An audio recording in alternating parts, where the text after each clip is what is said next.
Iran's exiled opposition is calling for a homegrown uprising to topple the Islamic Republic following a series of Israeli airstrikes and United States airstrikes, too. Figures like Reza Pahlavi and Maryam Rajavi argue that only Iranians can dismantle the theocracy through street protests, national strikes, and defections from Iran's security forces. Western military pressure has weakened the regime, but internal divisions and economic collapse facilitated by crippling sanctions and public dissent are intensifying. Tehran appears increasingly fearful of losing power. Still, concerns persist that any regime change driven from abroad may spark chaos. The opposition urges a domestically led democratic transition, not foreign-imposed revolution, which I agree with. Joining us now is Shaheen Goodarzi, U.S.-educated nuclear engineer and spokesman for the People's Mujahideen Organization of Iran.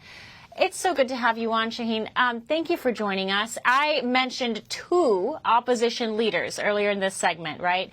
They have very different approaches to how there should be a grassroots movement, but talk to us about where we are at this particular moment in terms of a potential grassroots uprising. We've talked about it for years. We've come close to it in the past. Where are we now? First of all, thanks, Chanel, for having me, and thanks for having this very important and, I would say, pertinent subject. I think you hit the nail on the head that Iran is on the cusp of a major change, a change that will come about by the Iranians, for the Iranians, and only by them.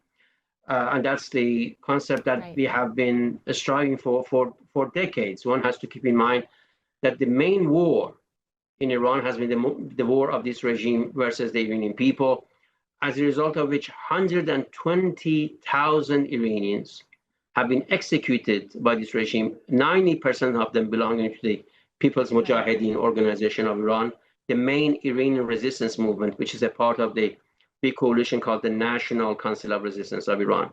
Now, NCRI is an encompassing coalition, but basically calls for a anti-Shah, anti-Mullah, because to us, and I think to the overwhelming number of Iranians, both of this regime has been synonymous with dictatorship. Both of them ruled with iron fist. Both of them executed dissidents, but obviously the mullahs, excuse me, in a much, much bigger proportion.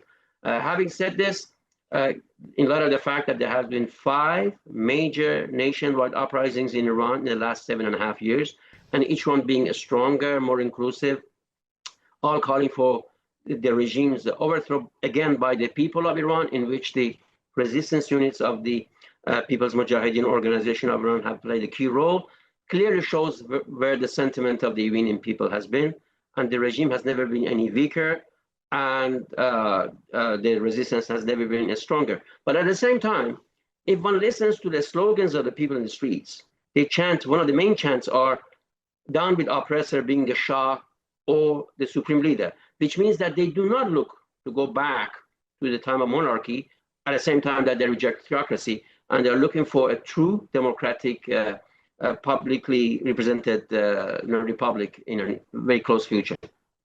For all our viewers asking where One America News is heading in the future, we would like to introduce you to OAN Live. OAN Live is the best way to stay up to date on all of the hard-hitting, straight-shooting, national and international headlines. And the best part is, OAN Live is only $4.99 per month. All the credible, honest, unbiased reporting One America News offers at a fraction of the cost of cable. Just go to OANN.com to easily sign up for OAN Live and stay informed.